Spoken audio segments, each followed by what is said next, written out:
Good afternoon. I'm Sarah Schroth, the Mary and James Siemens Director of the Nasher Museum of Art, and it's my extreme pleasure to be able to welcome you this afternoon. I was supposed to be on a plane, but something happened, and so I was just so happy that I could be here to tell you how excited I am about this conference, how excited I am that you are all here, every single one of you. It's an impressive list. It's incredible. The work you do is so essential to me. To me, it's really essential. To the world, it's really essential. It's extremely important. So I'm so happy that you're gathered together and you can share and talk to each other. It's going to be fabulous.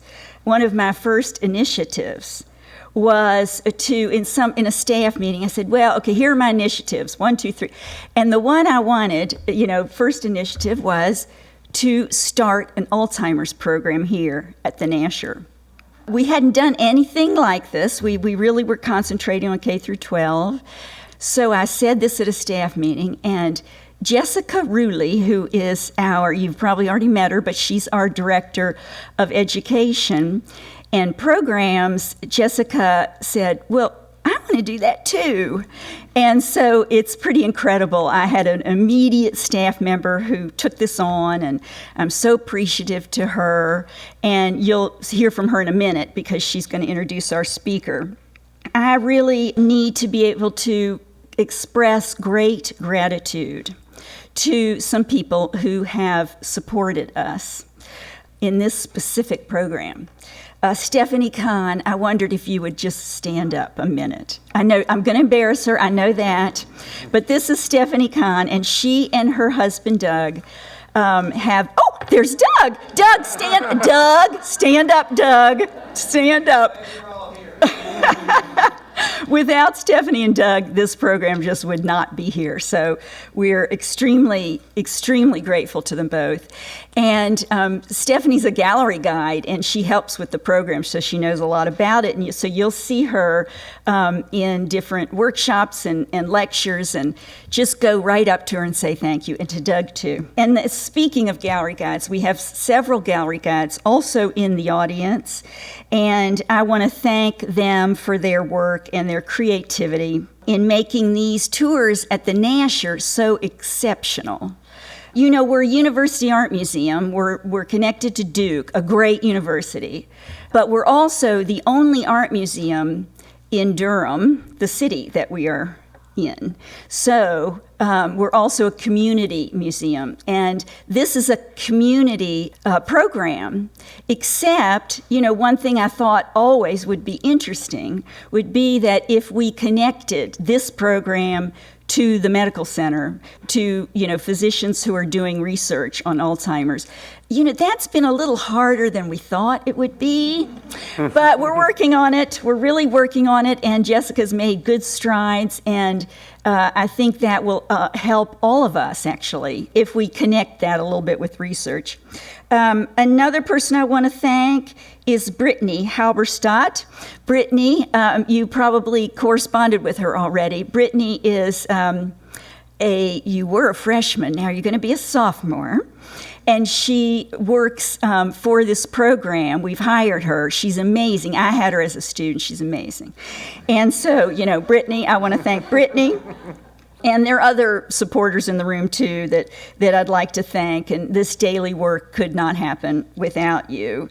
And last, I need to thank the Carlisle Adams Foundation.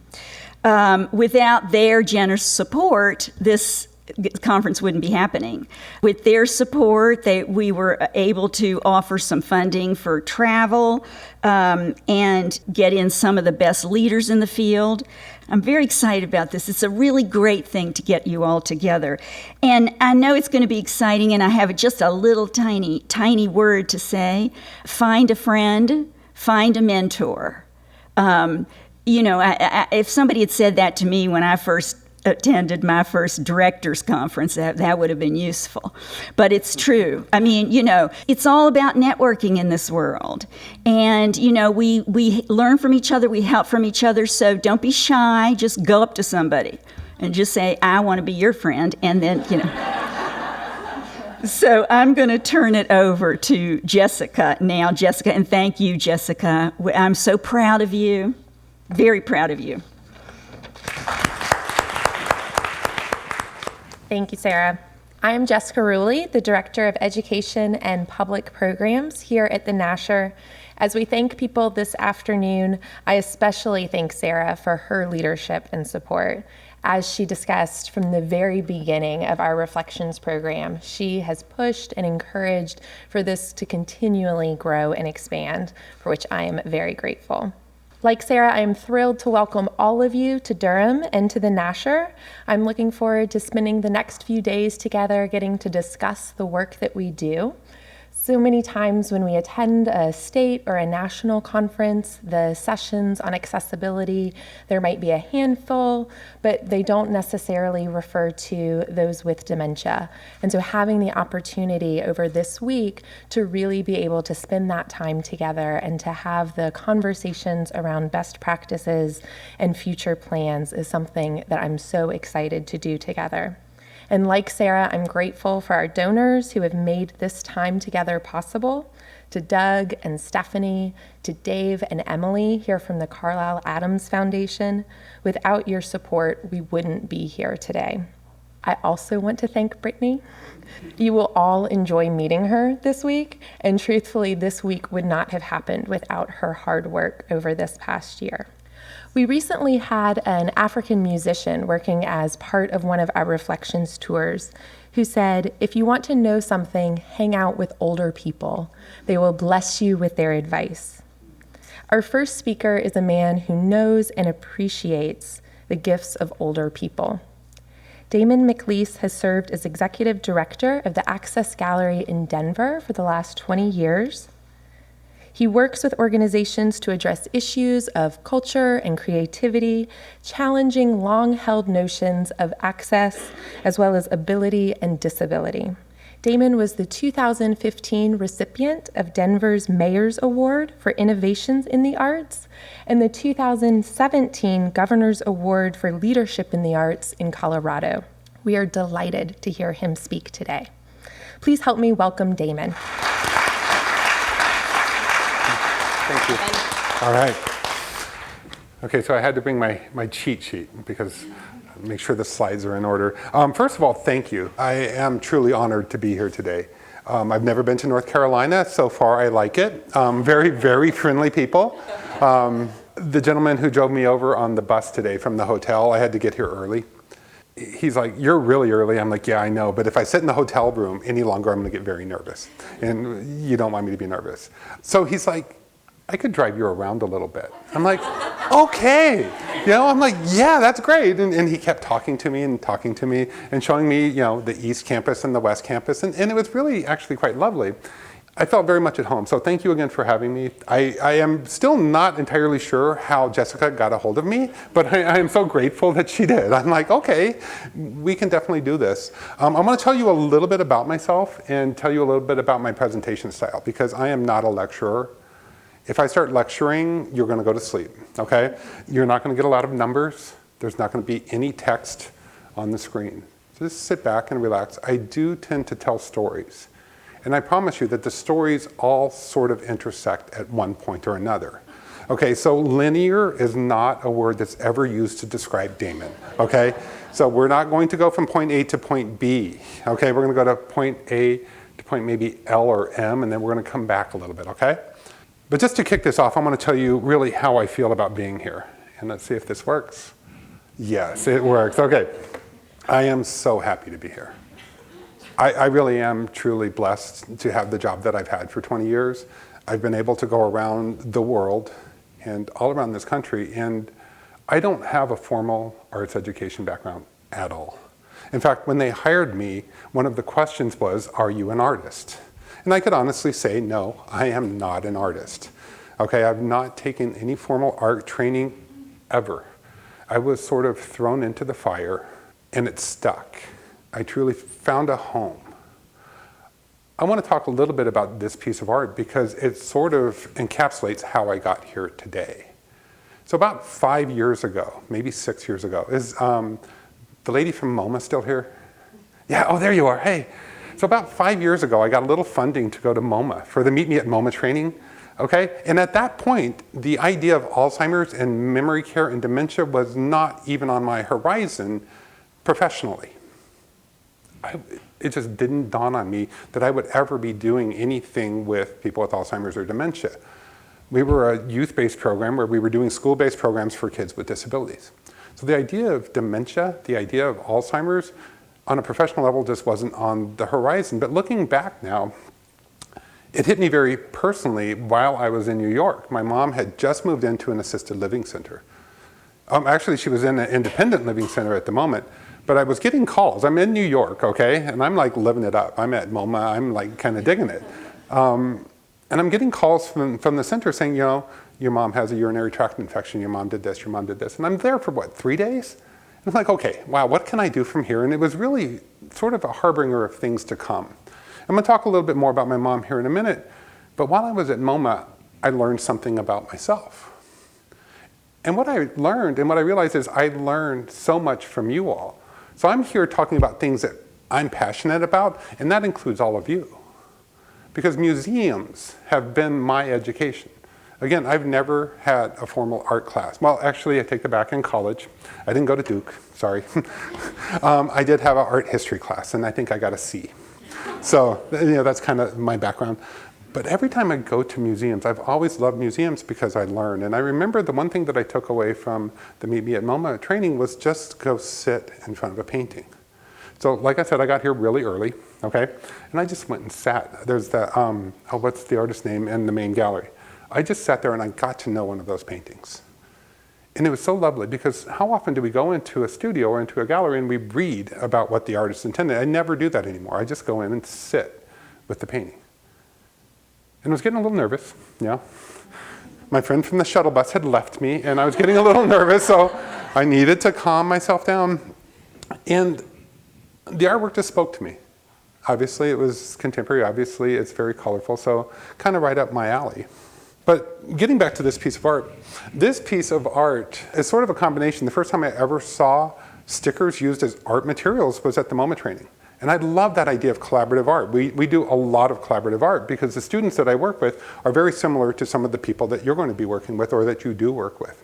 But I was at the Denver Art Museum one day, and usually when I'm at the Denver Art Museum or any of the museums in Denver, it's something about an accessibility question. There's a question about a ramp or a bathroom or something like that. And this particular day, we had just left the meeting and I was leaving. And I ran into a friend of mine and said, hey, we have this artist here. He's gonna do a lecture. He's a Tibetan artist that works with stickers.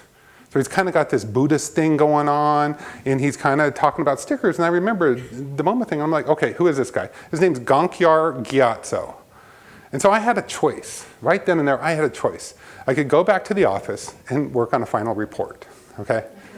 Or I could go learn about Gankyar Gyatso, all right? So clearly, that was a no-brainer for me. You know, the final report eventually got done, I think, I hope. But I went to this lecture from this Buddhist man from Tibet that I understood about every other word, but his idea was that he was referencing pop art through stickers. And stickers are a wonderfully accessible medium in a lot of different ways. And I had an aha moment. I'm like, okay, we always use the big stickers to talk about collaboration, but what about little tiny stickers, all right? So this piece of art is actually about this big, and it's made up of 10,000 smiley face stickers, made by a group of adults with developmental disabilities, many of them who couldn't hold a paintbrush, and the vast majority of them were nonverbal. Literally took us weeks. And I asked one of our graffiti artists, in a minute you're gonna learn that I work a lot with graffiti artists, I asked him to make us the smiley face, so that's what I got. And it kind of worked, you know, kind of worked with the drips and all of that. But that's 10,000 smiley faces, and that's really, really how I feel today. So thank you again for having me. At the end, I would love to entertain questions. I do promise you that all of my stories do tie back to another, and we will in fact talk about Alzheimer's, dementia, and art. But thank you again for having me. But before we get to all of that, I really want to talk about something completely different. Coloring books. I've had a very long and sordid relationship with coloring books, okay? It started when I was very young. I was in elementary school, okay? So imagine me, 6.5 foot tall man, as a little boy, okay? When I was very young, I had a very significant speech impediment. I couldn't say S's and I couldn't say R's. And every once in a while, T's would really throw me off too. So every Tuesday and Thursday afternoon, I would go to speech therapy. And I would learn to put my tongue behind my teeth and say S's and R's. Now, when I get really tired, I will still have a lisp, and my daughter, who's now 23 years old, working at a museum, so maybe someday she'll be here, she loves to tease me about that. Oh, Dad, you have a lisp. And I said, oh, Zoe, you don't have a car. But so I know how this works. But every Tuesday and Thursday, I would go to speech therapy. But on Tuesday and Thursday afternoons is when the rest of my class got to go to art class. So Tuesday and Thursday, I'm going to learn how to say S's and R's. Oh, and as an added bonus, okay, we moved to Colorado from Texas. My father was from Baton Rouge, Louisiana, and my mother was from Memphis, Tennessee. So I had a lot going on, okay? Not only did I have the whole lisp and the speech impediment, I also had a really, really deep Southern drawl. So I was like cannon fodder for the bullies of the school. So I learned very quickly not to talk. That was something that, now Celia knows that I've since got over that, clearly. I know it sounds a little ironic, a public speaker not really wanting to talk, but I kind of got over that, and here's how I got over that. So on Tuesdays and Thursday afternoons, my class would go to art class, and I would go to speech therapy, and one day the speech therapist was sick. I got to go to art class. I was excited, because speech therapy is pretty structured. And by the end of this, you'll realize just how entirely unstructured I am, but I got to go to art class. And that day I scored. They had new coloring books and crayons for everyone. I threw myself at that coloring book with complete abandon. I used all 64 colors at once. I was down with this. I was really proud of myself. I finished first. And I really think that was the only time in my entire life I finished first in my class at anything. So I ran up to the teacher and I showed her my drawing of the crayons. I said, look, I used all of these crayons, all of these colors. I thought she was going to be impressed. I thought she was really going to be happy for me. Good job, Damon. At least get a smiley face on my name, That's not the reaction I got.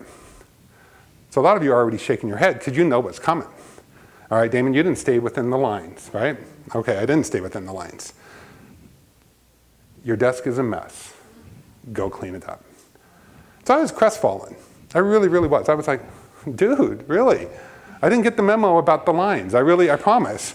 But right then and there, as a child, I decided I wasn't creative. I wasn't artistic. Creativity and artistry were for people who could stay within the lines. And I told myself that nearly 40 years. So I went back to speech therapy and I learned how to say S and R, and I learned how to not talk. I spent a lot of time as a child in museums because I found that was my classroom. I could self-direct myself in a museum, and I had a friend who happened to live close to the museum, so I did really spend a lot of time in museums. But as time went on, and now, of course, looking back as an adult male, I can tell you that she was wrong. The assignment had nothing to do with creativity. It had to do with conformity, okay? And in this country, I do believe we very often, at every age, whether you're in preschool or you're a person with Alzheimer's or dementia, I believe that we very often confuse conformity with creativity. And then again, creativity with artistry. So I'm convinced that I'm not creative, okay? I did get into the disability field through camping and recreation programs, and I've worked around people with disabilities literally for 40 years. My first job was as camp counselor for a kid in a wheelchair at muscular dystrophy camp. And really, they took me on as a 14-year-old kid because I was big and strong. My entire job was to pick him up and put him down. But I made lasting friendships at that camp. But I moved throughout my entire life thinking that creativity and artistry were for other people. But I was always drawn like a moth to a flame to anything creative. I married a dancer, all right? I married a woman who she's so creative. And I ended up running an art center for people with disabilities, okay? Now think about that for a second. That was are you an artist? Because we've had those before, No, I'm not an artist. Don't have a creative bone in my body. I find myself running this art center for young people with disabilities, and we're really all about education. I really, really thought, wow, this is great. We take our students to the museums. We get to interrupt things that are going on there. And it's kind of fun, And then a few years ago, we started a program, a summer job program. And a big part of what we do is work with students who are transitioning from high school. All right, we work a lot with students like Nicole. So Nicole is 26 years old, I think, 25, 26 years old. All right, she's been with us for about 8 years. And I realize that 8 years is a long time to be in the job readiness program, okay? She turned 21, she cycled out of the school, and she had nowhere else to go. So she kept coming to the gallery, and we really had to make room for her. She likes to sit at the same place every single day. And the thing about Nicole is she has a singular passion. She absolutely loves to paint dragons. She'll paint dragons and dinosaurs all day, every day. Literally at about the rate of 1 dinosaur per day. So it would get to the point, I can tell you as a gallery manager, there's not a huge demand for dragon paintings. This is not. So at the end of the week, we would sometimes take these paintings out back and we would literally prime over them. So she would have a new set for the next week, okay? One day she came up to me, and this is how Nicole, Damon, look at my dragon. And you look at the dragon. And I'm like, okay, that's a great really great dragon. It was pink and blue, and I really thought it was magical. And I was thinking to myself, I need to get more primer. But then, because, it's like, okay, we're running out of canvas, we got to do this. But then I looked at that dragon again, and I said, the castle looked like the Denver Art Museum. Has anyone ever been to Denver? One of our museums looks like a castle, and I'm like, a light bulb. I don't have a lot of light bulb moments, but when I have them, they're pretty profound. The next week, we gave her a picture of the Denver Art Museum, and I said, paint the dragon in front of that. And she did. And we sold it. Then she painted one in front of the Denver International Airport. We sold that bad boy as well. Then she did a whole series of dragons eating, literally, I think actually this particular painting, those are 2 dragons eating a restaurant in Denver called Casa Bonita. It is like, they're literally eating it's the worst Mexican food you will ever eat in your life. But for some reason it's very popular in Denver, and she's sold like 5 or 6 of these. So all of a sudden this girl who we work with is starting to sell some of her paintings. And one of the things that we've realized along the way is our demographic got older. We went from like middle school and early high school to this transition age to young adults. And now some of our young adults are not so young anymore. But the thing is they're all facing a 70% unemployment rate. 70%. Nicole will never have a traditional job. Her job prospects are nil. There is not a huge demand for encyclopedic knowledge of dragons and emotional meltdowns. You just can't put that on, no matter how you state that on a resume, it just doesn't work. But we found a way for Nicole to make some money. But most of our students are a little bit more like Alan. So Alan is the happiest, go-luckiest, just gentle soul you will ever meet. This kid comes in, he wants to please, he's eager to work, he will do pretty much whatever you want. And he was in one of our summer job readiness programs. And with a 70% unemployment rate, you would think we really don't have anywhere to go but up, right? 70% unemployment rate, you hire one kid and you're making a difference? Not so much. This is just staggering to me how hard it is for somebody with a disability to earn money in this country. Last winter, Alan came to us. He was very excited. This was several months after the summer program. He got a job. All right, so everybody was doing the Alan got a job dance. They were very happy for Alan. I was very happy for Alan, but I was in the back of the studio watching this. Alan was a king for a day. Alan got a job. Everything that we had told him, you work hard, you be on time, you show up, you dress appropriately, all of this will pay off. You just keep hanging in there, hanging in there, hanging in there. And I'm at the back of the gallery saying to myself, wow, my heart's breaking a little bit. Because the job that Alan got was pushing carts at Walmart. All right, this is a kid that is so social and so eager to please, and he got a job pushing carts at Walmart for the holidays. Okay? The worst possible job for a kid who really doesn't see all that well to be pushing carts in a frozen parking lot at night. And I realized, you know what, we're kind of, in a way, I was becoming my own Mrs. Nelson. I'm working with these students trying to get them to stay within the lines of society. If they could stay within the lines that society was putting down, they wouldn't have been with me in the first place, right? So right then and there, I got a little pissed off. And when I got a little angry. Sorry. I got a little angry, and I realized, you know what? I'm not going to do this anymore. I'm not going to get these guys ready for jobs that don't exist. I'm going to stop making employees and start making jobs. So we really started shifting. Almost everything that we do from that point forward became about economic opportunity. We started with an Artimat machine. Anybody know what an Artimat machine is? What's an Artimat machine? Artists create small works of art that are dispensed out of old cigarette machines. Exactly. So we got an Artimat machine, and we hired our kids to make artwork for the Artimat machine. I put you on the spot, I'm so sorry. I hope that's okay. But you raised your hand, I'm like, okay. So we got an Artimat machine, and we started paying our kids to make artwork for the Artimat machine. And then we started training them how to paint portraits of people's pets. Then we started going into what is my personal favorite. We started hiring them to make artwork for corporations. I was so determined to get money in their pocket that I started going to corporations. We can make this artwork for your boardroom. We can make it for your lobby. I will make artwork for your bathroom. I really don't care, but give our kids a chance. And we hired professional artists. So the guy in the middle is not a student, okay? He's one of the best known artists in Denver, and he worked with a team of artists, and we've done 50 commissions for corporations. So this little program has now started to employ some of our students that weren't employable, including Alan. Did I mention that Alan happens to love the Denver Broncos? Everyone in Denver loves the Broncos, but Alan really, really loves the Denver Broncos. So he would want to come in and work on the artwork and talk about the Denver Broncos. Okay, we get it, the Denver Broncos. But so we're making this artwork for corporations. We're starting to see some real success. So about the time that Alan got laid off and Nicole started selling her paintings, we really shifted the culture of our organization. It really became about direct employment for our students. And I do promise you I'm going to get back around to the point of Alzheimer's. It's coming really quickly. But I want to set the tone about how we work. We are a very tiny, tiny little nonprofit organization. We can change directions on a dime. We can make things happen very, very quickly, whereas larger institutions take a little bit more time to change direction. So we're changing directions.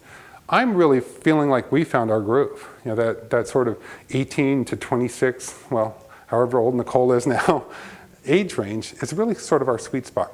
We're finding a lot of success. And one of the things, when you run an urban art center, you learn a lot about graffiti, all right? We work a lot with graffiti artists. Some of our teaching artists for these types of programs are graffiti artists from the neighborhood. We're in a very, very urban environment, okay? So we're doing murals, we're getting paid to do murals. So we're doing Artimats, we're doing pet portraits, we're doing corporate commissions, we're selling more art for Nicole through the gallery. Everything is moving along swimmingly. Then something happened. This is where it gets a little personal, but bear with me. So I told you I had gone to MoMA just because I could go to MoMA. You know, I really, no offense, but I really didn't have that much interest when I went to the MoMA training. I was just thrilled to go to New York. I'm always interested in learning things, so I don't want to make it sound like, oh, I just wanted to go on a trip, but I wanted to go on a trip, all right? But I learned so much from that event. But about the time that all of this really started clicking for the organization, you know, I'm working with an age range that I'm really comfortable with. I'm working with some of the best known artists in Denver. I got a call. And it was right about the day of daylight savings times. Don't you hate that day when it changes? Did you know that there's more accidents on that particular day in the spring than any other time of the year? Well, I got a call that day that my mom had fallen and broken her hip. By that time, she was living in pretty independently. She was in an assisted living center, but she was still living pretty independently. And I got to the hospital, and the doctors told me she had a 50-50 chance of making it a year. They had to replace her hip to 90 years old. 50-50 chance of making it a year. And I went from being the son that was seldom seen to her primary caregiver, her decision maker, and her power of attorney overnight. In the course of a month, she went from living in her own apartment to the rehab center, to the hospital, and then eventually to the nursing home. And she hated the nursing home. But in addition to the broken hip and all the other myriad health concerns that you have as a 90-year-old woman, she also had Alzheimer's and dementia. And so this is where I was really glad I went to MoMA, because I started remembering some of the things that I had learned, but not really quick enough, as it turns out. You see, when you become the caregiver Okay, this is not theoretical for me. This is personal. This is where everything kind of came together for me. When you're the caregiver of somebody with Alzheimer's, you really, truly never know what you're going to get from day to day. I became an extension of her medical team. I was dealing with the doctors, I was dealing with the lawyers, I was dealing with the estate. I still had an apartment to clear out because she wasn't coming back. You don't come back from 90 years old with a broken hip. And it turns out the doctors, they told me she had a 50-50 chance of making it a year. She made it almost 6 months to the day from the day she fell. When you're that person, and I'll be completely honest, I did not want to be that person. But there was nobody else. So I became all of these things that I suck at. I became an administrator for my mother, and I am not a good administrator. But then I realized that no matter what you do, fighting with the insurance company, getting to the doctor on time, finding the checkbook, finding the socks, that none of that matters because this disease doesn't care. I was trying to be the good son and do the right thing. Take care of mom. That's what you do. You take care of mom. And all I was doing was dealing with all of this bureaucracy and all of this stuff. And I remember this. This is one of the most vivid memories I have of my entire life. One day, the nursing home called. The nursing home calls. No matter what you're doing, you're going, right? So I'm like, okay. So I go down to the nursing home. I find out whatever crisis it was. I don't even remember what the crisis was, but I remember after I dealt with whatever the crisis was, it usually involved laundry. I don't know why, but this particular time, there was something about the laundry that in that particular facility really didn't work very well. But I went in to see her, and I sat down with her, and I always made a point just to hold her hand. Because when you're old and you're frail, and you're in a nursing home, the only people that ever touch you are people that are doing something to you. All right? It's not doing something for you, they're doing something to you. They're helping you do something. So I held her hand, and I looked at her, and I said, Mom, I can't stay today. I have to get back to the gallery. We had a group of students doing a mural on the side of the building, and I wanted to be back there. And I told her, you know what, we have a group of students doing a mural, and I want to be there in case the police show up. Think about that, all right? Because graffiti is still, we had permission. We had the letter, but you know what, I am still dealing with graffiti artists, so I'm not going to let them deal with the police. So I wanted to be there in case the police showed up.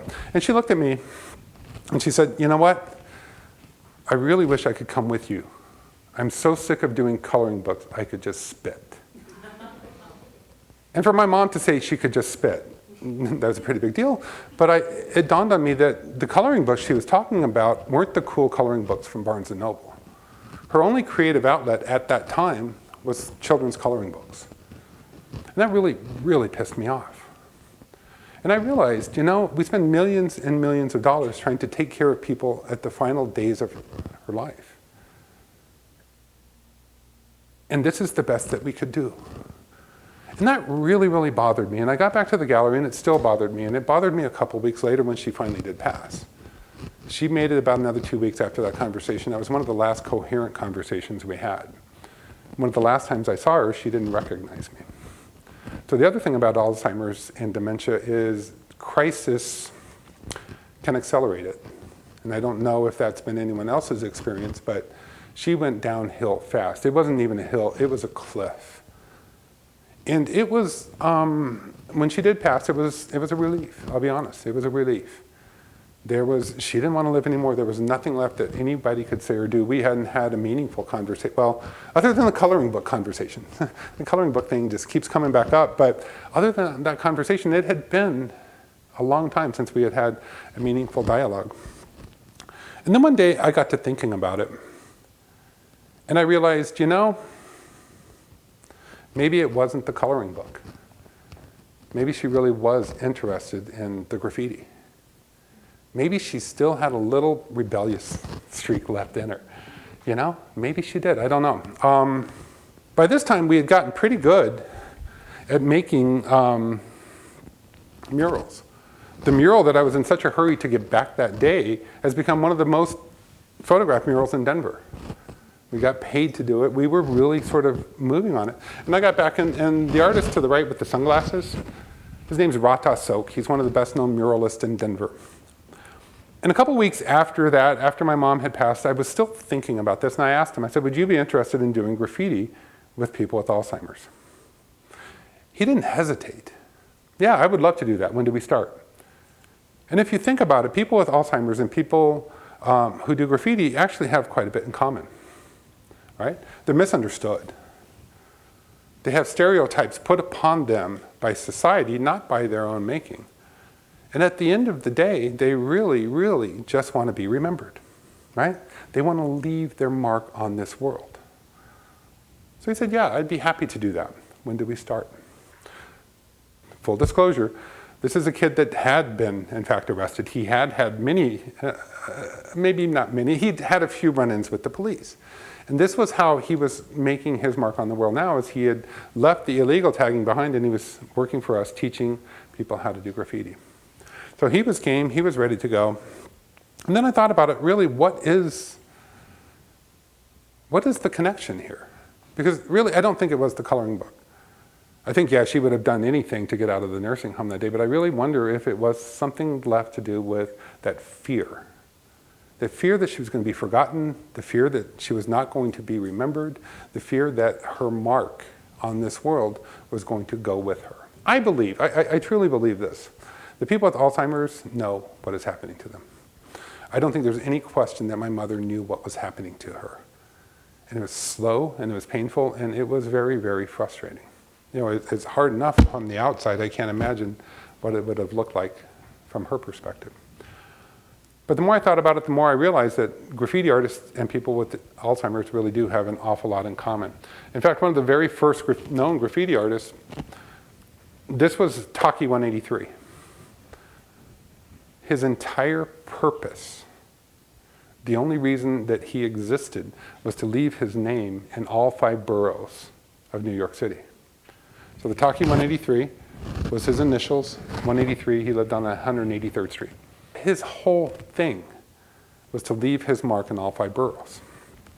So from one of this very early graffiti artist, a whole movement, a whole art form has been born. It's not an art form, you're seeing more and more of it in the museums now, but it's not an art form that's very well understood. But at its core, at its most base level, it's really about writing your name on the wall, okay? I'd like to joke that sometimes I believe that the first artwork on the wall was actually not from the shamans and the caves. I really wonder if it was the teenagers, but that could just be me. I don't know. But really, it's about leaving your mark. And this Taki 183, even after 50 years, people still recognize his tag. They still recognize his mark. So the idea behind graffiti is literally putting your name on the wall. That is the basis of everything that's come after. Now, running an urban art center, I still don't consider myself a graffiti artist. Every once in a while, they'll give me a can. And they say, okay, fill in this area here, Damon. Now, don't go outside the lines. And I've kind of gotten over that whole thing a little bit, but so they'll let me spray paint. But I've learned a lot about graffiti. I've learned a lot about the art form. And I truly think that it's one of the most vibrant and exciting art forms that we have today. So we've gone from this, about 50 years ago, to this. And this is just one example of one artist in Spain. This is a church in Spain that had been abandoned for a long time. And they've turned this into a skate park. So inside, there's skate ramps all over the place. And this graffiti artist, they just gave him free rein. That's a church I might want to go to. Yeah? But isn't that amazing how we went from Taki 183, literally leaving his name on the wall just to prove that he existed, to something like that? No, like I said, I've never had any formal art education, but when I do come to a new city, I either go to a museum or I start seeking out some graffiti, some of the walls. I find out where the walls are because I think that this is really amazing work. The thing that amazes me and the thing that encourages me the most is it's collaborative in nature. Right? We think of art and the creation of art as a singular pursuit. But we learn through things like the MoMA training, and I've learned in our studio that sometimes it's better off when you're creating a piece of artwork with a team. There's less pressure to be perfect, right? The one thing that I have learned about creativity and art, is the fact that you don't have to be perfect, right? Graffiti, you can make a lot of mistakes and you can cover it up, which I really personally love. But that idea of doing something together, graffiti artists very often work in what's known as crews. There's a whole group of them, and at the end of the day, they sign their names next to the work. I really liked that idea because one of the things that I felt was so frustrating as a young child is that idea of you can't stay within the lines, therefore you don't belong. Actually, had we had a little bit more open, Miss Nelson been a little bit more open with me, we might have had a dialogue, but I was like 5, so it probably didn't happen. But graffiti continues to grow and to change. I was recently in Scotland, and I saw these people who were doing, what do they call it? Urban crafting. You've seen the yarn bombers. Well, these people have taken this to a whole nother level. So this is an art form that's open, and it's constantly evolving. It's constantly changing. Every day I see something new. Every day I'm more and more drawn into it. Still want them to let me have more than just my own little section on a mural, but we'll get there eventually. So anyway, I had the graffiti artist. He was on board. He was ready to go. And by this time, I had this germ of an idea. What if we taught people with Alzheimer's and dementia how to do graffiti? I already had made the connections, at least in my own mind. And part of that could have been my own grief process. Maybe there really isn't that much of a connection, but it made sense to me. And being a small nonprofit organization and being pretty much a one-man band, I could do whatever I wanted. So that's the beauty of working for a small group, is like, oh, I can do this. I just needed some people with Alzheimer's. So I called my friend. I said, Courtney. My friend worked at an assisted living center. I said, Courtney, I want to come out and do some graffiti with some of your clients. And you might imagine that after the initial stunned silence, she's like, okay, you want to do what? She reluctantly agreed. And I was really excited about that. What I didn't expect is to get to the assisted living center, and I had to deal with my own emotions, because that was a way for me to start processing some of my own grief. But we had 4 very brave artists that day. And it probably is good that they didn't let me near the cans at this point, because I was really kind of a wreck the whole day. I'm like, oh my God. But we had 4 brave artists that first day. So these are all people with Alzheimer's and dementia. And notice that I call them artists, not patients. Because when you are caregiving for somebody, you really do feel like you're part of that extended medical team. I felt that so much with my mom. It's like, man, I'm just dealing with all of this medical stuff, and I'm not a doctor. But these were our artists that day. Right? They were brave enough to come out and do this with us. And what we started with was their tag. All right? No, we didn't have any Taki 183s. But we had Freeman, we had Dolores, and we had Anne. And I realized that Anne couldn't write her name anymore. So Anne made a flower. We showed her how to make a flower. And the fact that she couldn't write her name anymore didn't matter. It simply did not matter. The experience was a communal thing where we were just trying to do this together, just to see if we could. And at this point, this was still a germ of an idea. I really do believe this was partially my own grief coming through in a way for me to process something that I was still trying to understand. But as we were moving along, we were painting. The first thing we did is have everybody leave their mark on the canvas. So this is actually a canvas. They wouldn't let us paint on the wall. Don't know why. But we started painting, and after a while, I realized one of the gentlemen had painted a caboose. So we're painting. He had written his name. He could still, actually, I think he wrote his initials. But after a while, everyone's getting comfortable with it. The kitchen staff's coming out and watching what's going on. The administrators are coming out. I guess their final reports could wait too. And everybody was watching what was going on. And Freeman, his name is Freeman, he had made a caboose. I went up to him and I said, Freeman, that is an awesome caboose. And I meant it. That was a really good caboose. And he looked at me with complete clarity. And he said, you know what? I worked on the railroad for 40 years.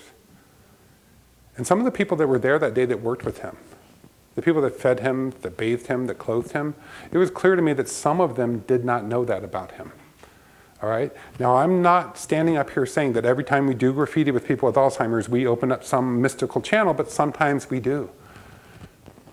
He left his mark on me that day. I'm like, wow, we are really onto something here. He worked on the railroad for 40 years.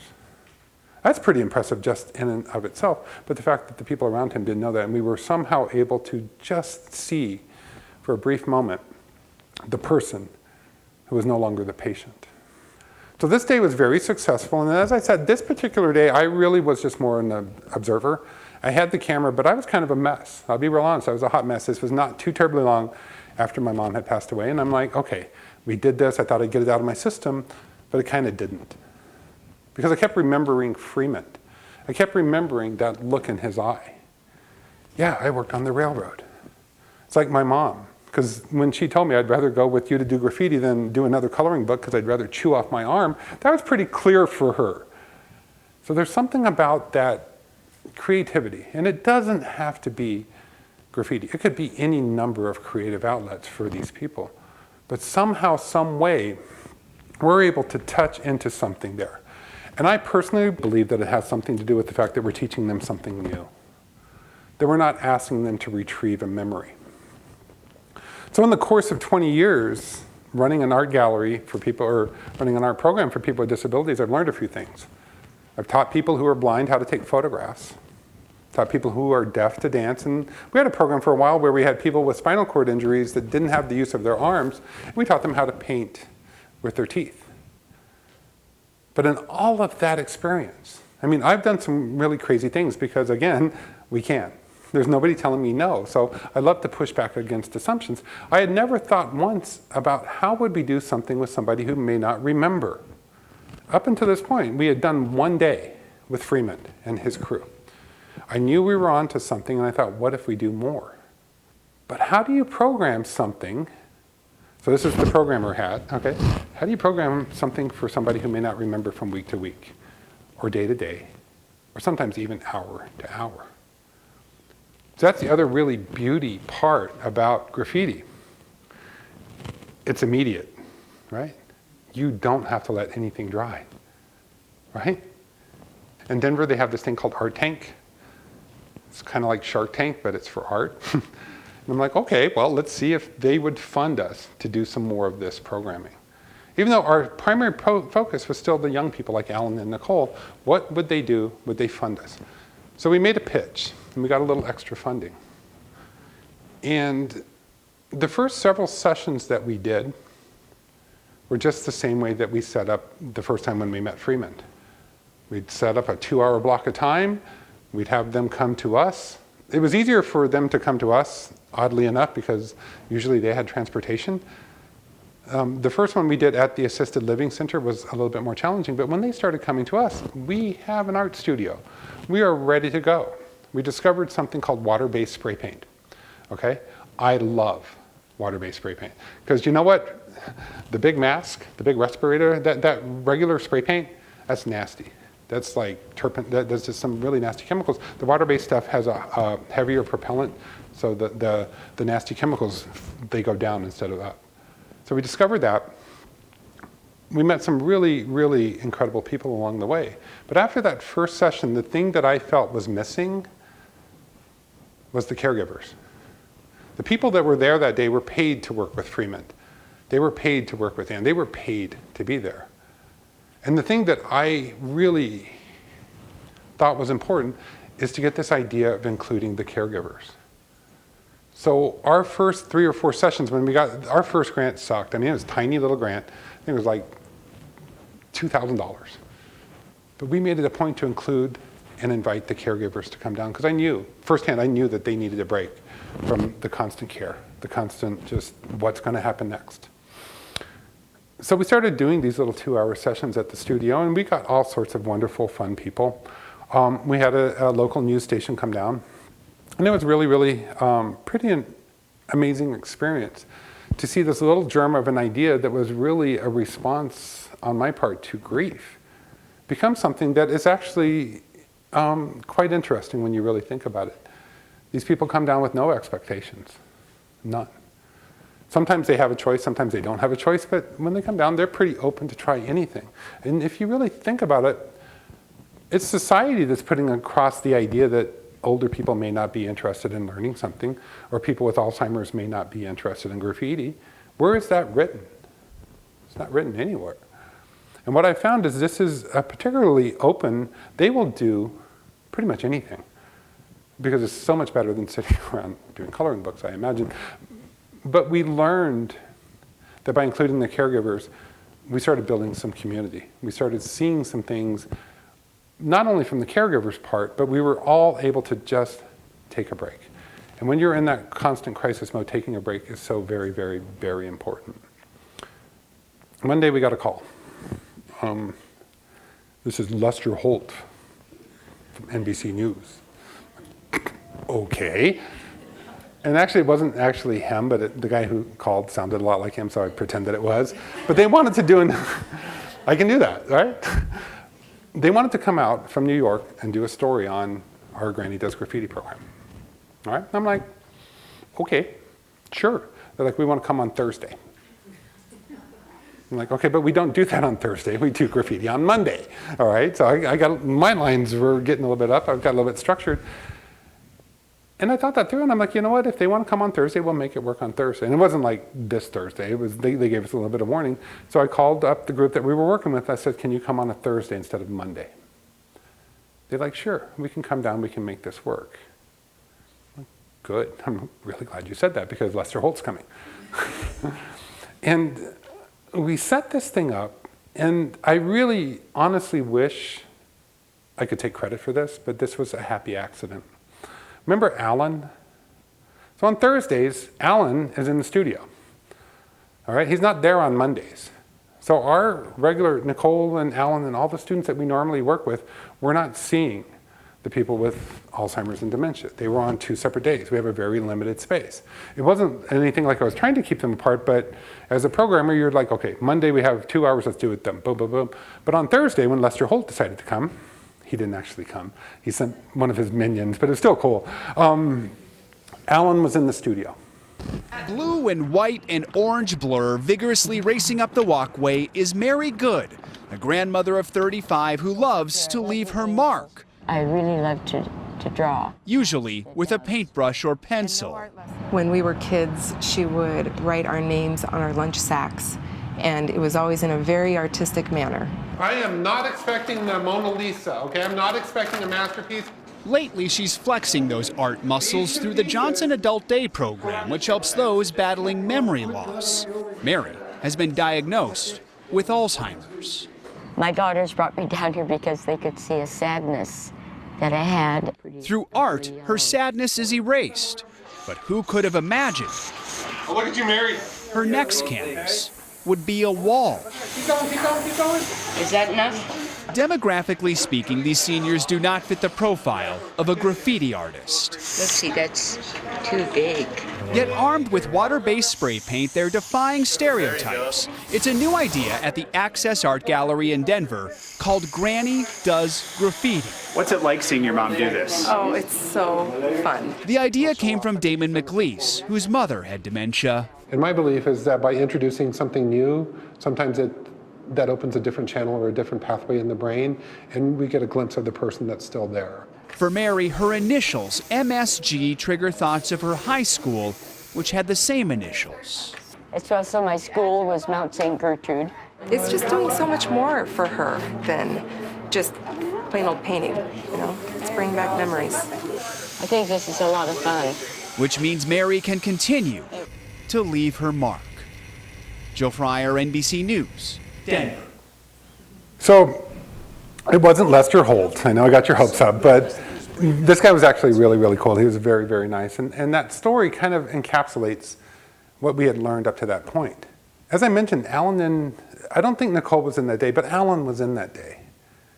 And I love the students that I work with. I really have gotten to know them. I know their families. And I know how challenging life is for most of my students. And so Alan was in that day, and like I said, I've never seen Alan take the initiative for anything. He'll do exactly what you want, and he'd be very happy. And I don't know if you noticed, but every single one of those seniors, okay, this is a little bit of a sidebar, but entertain me for a second. That was the first Bronco game of the year last year. It was on a Thursday night. Okay, in Denver in September, you can still get 90-degree day. So all of these women and men showed up in their Bronco regalia and sweatshirts and sweatsuits. It was 90 degrees. I'm like, oh my God, Lester Holt, we're going to have a whole different story on your hands here if we're not careful. But we started bringing them water, and what wasn't on the camera was the fact that Alan had taken the initiative, because by now Alan had worked on several murals with us as well. He had taken the initiative to start showing people how to use the can. He had assumed leadership because he was so comfortable there. And that's the thing about creativity, and that's the thing that I think I have learned through this entire process. Part of what makes this work is that safe, creative environment. We allow people to try something new in a non-threatening environment. Now, I spend a lot of time in elementary schools. Less so now, but I used to spend a lot of time in elementary schools, and I would go into a first or a second grade class and I would ask, how many of you feel you're creative? And almost every single hand in a first or second grade classroom goes up. Now I've started to do some work in corporations.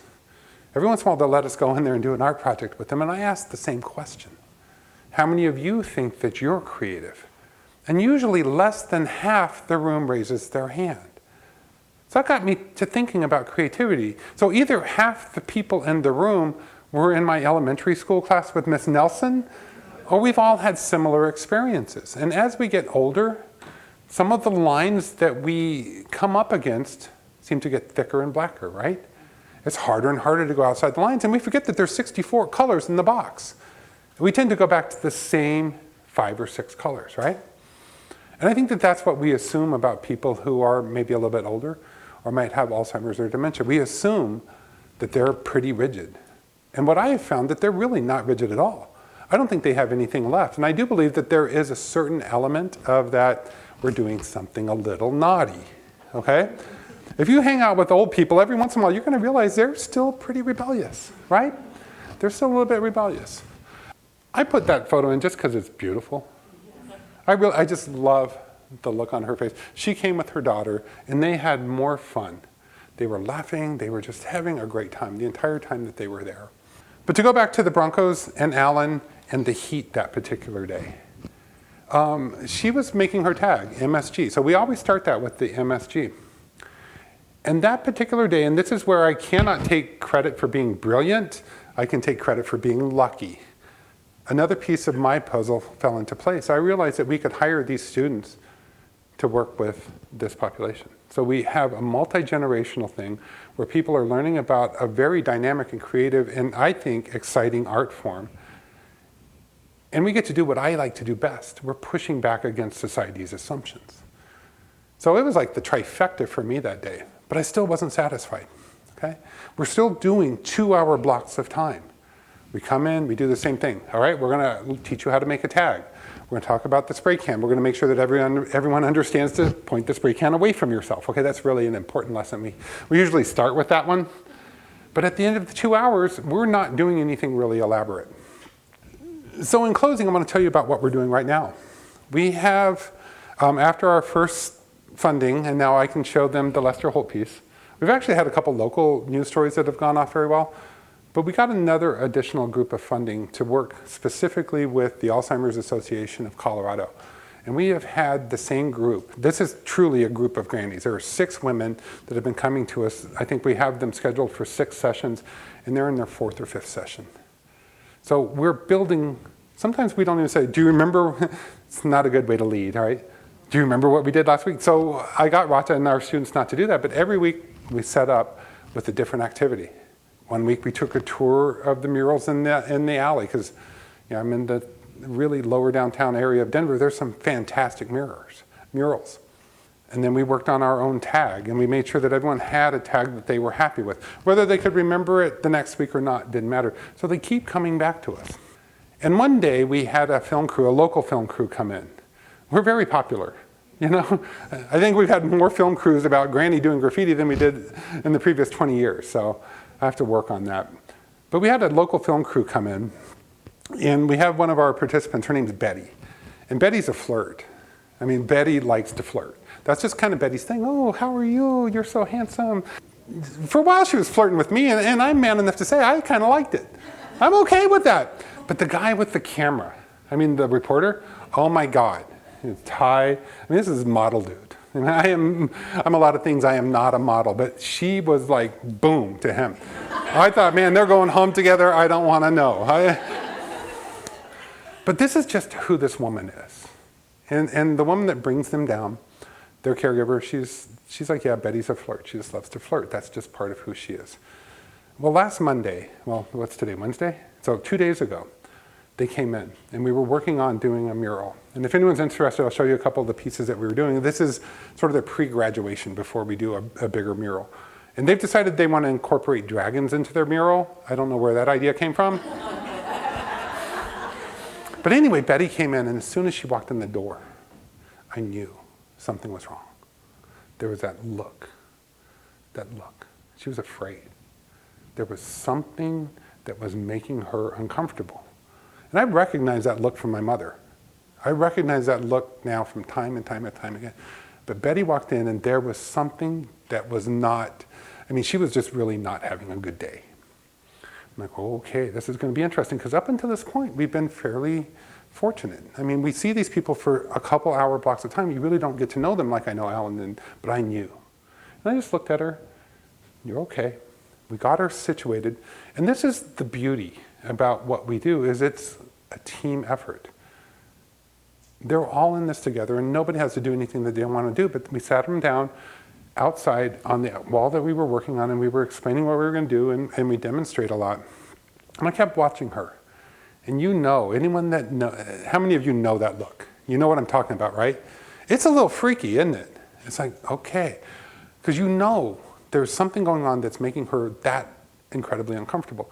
But after we'd been at it for a while, I noticed something. I noticed she had relaxed.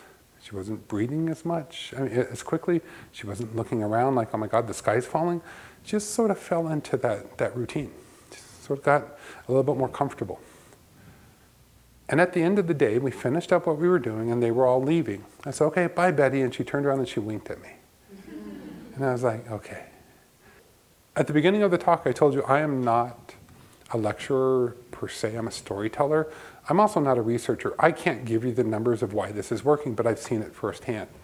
What we're doing, what you're doing, there's something here, all right?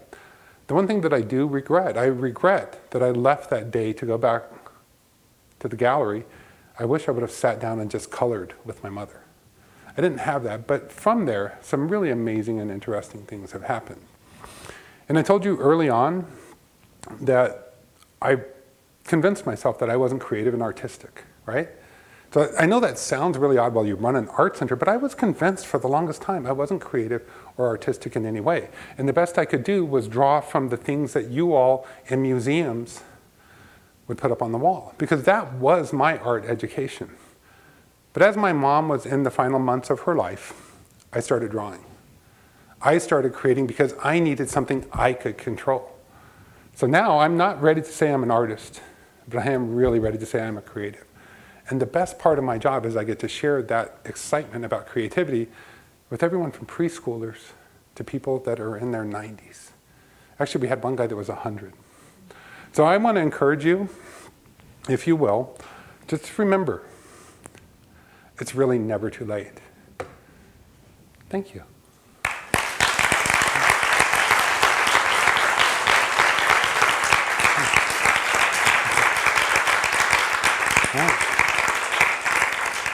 Does anyone have any questions?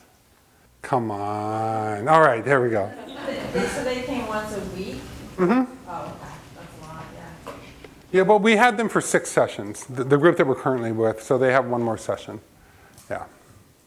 Yes? Did you find that you could work with people who had some issues with mobility? Absolutely. And coordination, that type of thing? Mm-hmm. And that is something, that's actually an excellent question. A lot of the people that we work with, they might have arthritis or they might have something to do. We figured out a couple different ways. First of all, the 2-finger approach really, really works. The idea of getting really close really, really works. And then we've also got the point where somebody else can hold the can and we can put a board on it so you have a little bit more leverage. So we have addressed some of those. I mean, that's something that I'm really comfortable with. I mean, we paint with wheelchairs, so we can figure out some of that type of thing pretty easily. There's also a trigger that you can buy where it's more of a grip to put onto the spray can. Yes? Either one. Are you working with the same retirement community throughout this, or? Well, up until this group that we've had now, it's been a mixture. The group that we're working with now that has the 6 grandmothers, they're coming from one place, and they've already approached us about going to them and painting a wall in their actual facility. But up until this group, it had always been just a one-off. It had been a 2-hour thing. And that's the second part of it. Oh, hell no. Yeah, of course you can. Are there any sort of funding sources like can Medicare pay for some aspect of this somehow, or? We haven't gotten that far. We've been relying on community foundations and some other kinds of support. I imagine that somebody who had a larger staff and a little bit more administrative minded would probably be able to figure that out, but right now this is really just a program that's sort of in its infancy for us.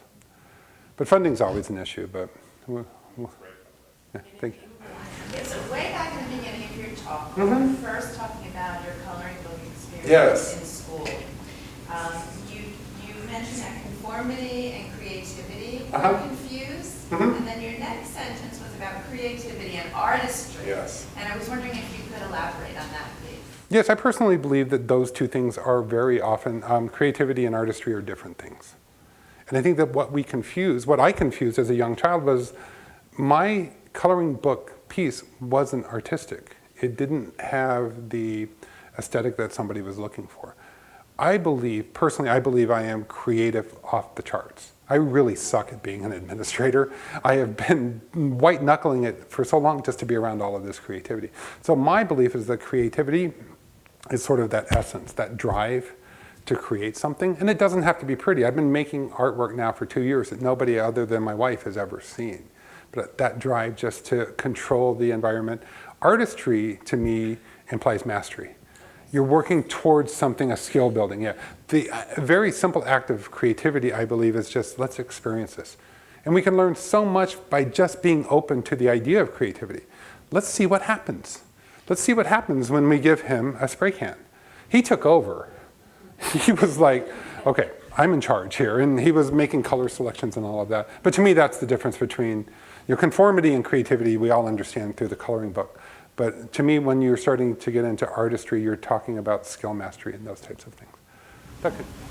From a financial guy. So is there a cost per person, and is it scalable? I mean, obviously. Absolutely. Yeah. I don't know how. I mean, I'll be honest. And this is one thing that I think it really is important to realize.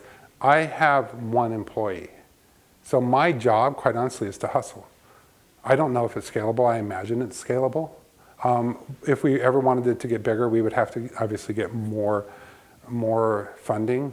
It's just somebody gave us some funding. This is what we said we were going to do, and this is what we're doing. But it keeps growing and getting built bigger. And you're just working at one facility right now? At the moment, but we've worked with 5 or 6 different groups. And then now, so to get back to the financial question, yeah, I don't know. We could probably figure out, and what we would do is figure out how much we're paying the artist and the materials and that kind of stuff. But we could definitely figure that out. I just haven't had a need to just yet. Yeah, so, sorry. Yeah. There was a disclaimer at the beginning. No. Yeah. So, and you had a. Oh, I was wondering if you could talk a little bit more about how you identify artists to work with and the kind of conversations that you have with them before you start a project. For specifically the graffiti or just in general? Sure, in general, but the graffiti. Well, see, we're located in an art district. So I run a gallery. On any given first Friday of the month, we'll have 1,000 to 1,500 people walk through our front door. So we're pretty well set. Having done this as long as I've done, I know all of the well-known artists around town. They give us money for fundraising events and that kind of stuff. So I get a feel for who's sort of a good teacher as opposed to who's more of a just a pure on artist. So the ones that I feel like the guy that I showed you that I pointed out is not, he is brilliant. He is the best natural teacher I've ever seen. So I don't know if I mentioned this, but the corporate artwork that was standing behind them, we didn't use a paintbrush on that thing at all. He was able to talk about shape and color, and that was for an architectural firm. But then there's some artists, quite honestly, Rata, the graffiti artist, he's not a great natural teacher. We're working with him on that, so a lot of times I'll just take the lead on the sort of the teaching part. But you also get a feel for it after a while. And then we have another artist who I adore him, but yeah, we don't ever leave him alone. Not for anything like weird. It's just, yeah, he's not a good teacher. So it's kind of a gut feeling. Yes? I'm curious about the caregiver's role when you're working together. We just give them the can. They're participants. They're equal. They're doing it at the same time. And I didn't talk a lot about my belief about collaborative art, but there's a certain pressure. This is what I truly believe this. If I ask you all to draw something on your paper right now, some of you are going to get anxious, right? But if I ask you to sit down and draw with somebody, some of that pressure goes down. So when the caregivers are there, they're equal participants. And the lady who was talking about her mom that was going like 90 miles an hour, she had so much fun. At first she was reluctant. No, this is for her. This is for her. And I kept encouraging her. No, this is for both of you. And by the end, she was in there doing it together. And it was a shared experience that I can guarantee you, Mom may not remember. I don't have any earthly idea if she does, but I can guarantee you the daughter remembers it. Yes? Just related to her question about caregivers. Were people responsive and energetic when approached about participating in a project? And if so, was it a one-off thing where you would have somebody come in one time, or did it? We started out as a one-off. We did the first few sessions we did like with Freeman and the train. We went to them. We didn't have anyone other than paid caregivers there that day. Then I realized that was part of the equation that we needed to follow up on. So the next time we had the groups start coming to us, and we made sure that the groups knew that anyone could come along, anyone was welcome. And the group that we're working with now, their caregivers aren't coming along with them because it's a set day program, but they'd be more than welcome. Sometimes a daughter, or actually one of the ladies had her sister in the other day, and oh no, it's not for me. I'm like, yeah, it is. If you're here, so I can do that. No, if you're here, you're going to help us paint. So, last one. I'm just going to thank you so much. Thank you. Thank you. Yeah.